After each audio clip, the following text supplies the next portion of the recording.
내가 먹고 있는 약이 오히려 내 몸의 영양소를 빼앗고 있다는 사실 혹시 알고 계셨나요? 내 몸을 위해 내가 먹는 약에 대해서 조금 더 자세히 알아보고 내 건강을 챙기기 위해 조금 더 영리하게 약을 먹을 수 있는 방법에 대해서 한번 살펴보겠습니다.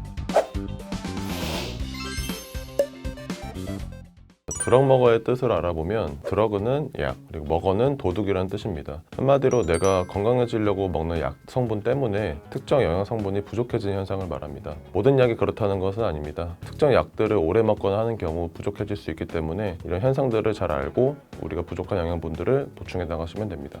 드럭머거를 의학용어라고 하기는 조금 어렵고요. 이 드럭머거는 미국의 한 유명한 약사인 수지 코헨이 드럭머거라는 책을 출간함으로써 조금씩 관심이 높아져가는 분야입니다. 하지만 이 드럭머거에서 다루는 내용에 대해서 정확히 임상시험이 이루어진 것은 아니고요. 여기서 이야기하는 약에 의한 영양소의 결핍이 무조건적인 것도 아니고 특정 영양소의 결핍이 반드시 어떤 질병으로 이어지는 것은 아니기 때문에 이 드럭머거에 대한 내용은 참고적으로만 접근하시는 것이 좋을 것 같습니다. 약 때문에 결핍되는 성분들보다 약의 효능이 더 중요하기 때문에 약을 먹습니다. 그래서 약은 먹되 부족해진 성분들을 보충해 주시는 게 현명한 복용 방법입니다.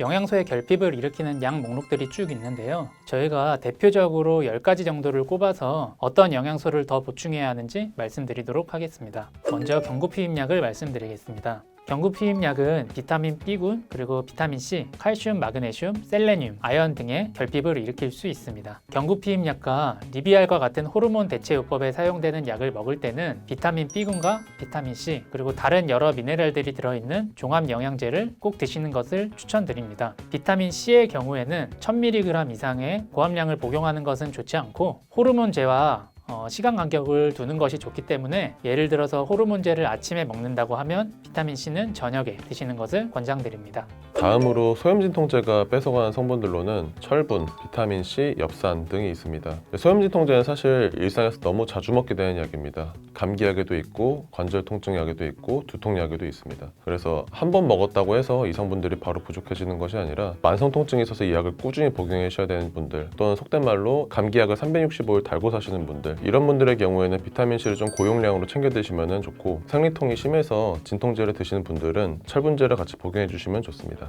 다음으로 아스피린은 칼슘과 철분, 그리고 비타민C 등을 빼앗아 갈 수 있습니다. 아스피린은 주로 연세가 좀 있으신 분들이 혈전 예방을 목적으로 드시는 경우가 많습니다. 또 한 번, 두 번 정도 드시는 것이 아니고 오랜 기간 동안 장복하시는 경우가 대부분입니다. 드시는 분들의 연세를 생각하면 칼슘이나 철분을 챙겨 드시는 것은 꼭 필요하다고 생각이 됩니다. 그 다음으로는 위장약입니다. 위장약 중에서도 속쓰림을 잡아주는 성분들이 영양소에 대한 흡수를 많이 낮춰주는데요. 칼슘과 그리고 마그네슘, 미네랄 등의 성분들을 저해하기 때문에 이런 약들을 드시고 있다면 칼슘이랑 마그네슘을 보충해 주시는 것이 좋습니다.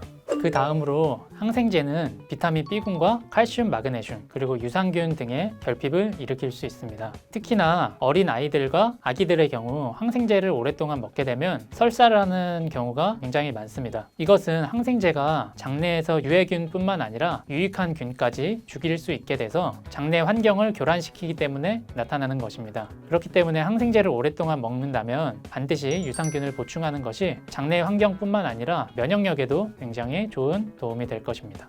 그 다음으로는 스테로이드입니다. 스테로이드는 칼슘, 칼륨, 비타민 C, D, 엽산 같은 여러 가지 성분들을 뺏어갑니다. 염증을 잡아주는데 굉장히 특효약이지만 한편으로는 용량을 굉장히 조심해서 써야 되는 약이기도 합니다. 그 이유는 파골세포라고 해서 우리의 오래된 뼈를 부수고 그리고 조골세포인 새로운 뼈를 만들어주는 세포에 영향을 미치기 때문인데요. 이런 성분들에 영향을 미치기 때문에 칼슘과 비타민 D, 그리고 마그네슘 세 가지 성분들이 함께 잃어버리는 경우들이 많습니다. 그래서 요즘에 영양제 들을 보면 이 세 가지 성분들이 같이 복합되어서 흔히 칼마디라고 칼슘, 마그네슘, 비타민 D 세 가지가 보충되어 있는 영양제를 한 번에 드시면 좋습니다. 그 다음으로 이뇨제입니다. 이뇨제는 비타민 B군과 칼슘, 마그네슘, 아연, 그리고 코엔자임 Q10 같은 것들을 고갈시킬 수 있습니다. 이뇨제는 보통 혈압약이나 아니면 부종을 가라앉히는 데 사용되기도 하지만 가끔씩 다이어트 약에 포함되는 경우도 있기 때문에 다이어트 약을 드시는 분들도 참고하시면 좋을 것 같습니다. 그 다음으로는 변비약입니다. 변비약도 생각보다 굉장히 오랫동안 드시는 분들이 많으세요. 메이킹큐라든지 둘코락스 같은 변비약을 굉장히 오랫동안 드시게 되면 거기 있는 비사코딜이라는 성분 때문에 체내의 영양 밸런스가 깨지는 경우들이 있습니다. 대표적으로 잃어버리게 되는 성분이 칼륨인데요. 이제 저칼륨 혈증이 오는 경우도 있다고 합니다. 그래서 꼭 이런 성분들을 약으로 섭취하실 게 아니라 바나나 같은 과일이나 야채를 많이 충분히 섭취해 주시면 좋습니다.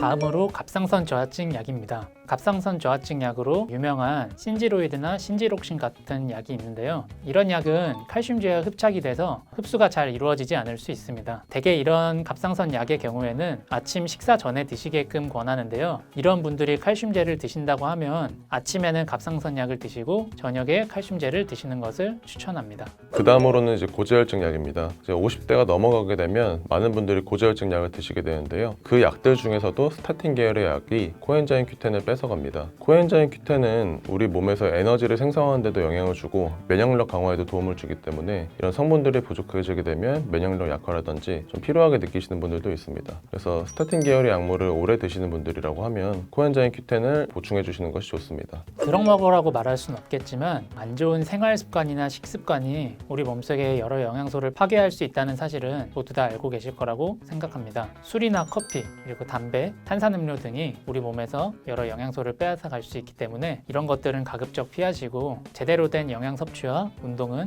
필수라고 할 수 있습니다.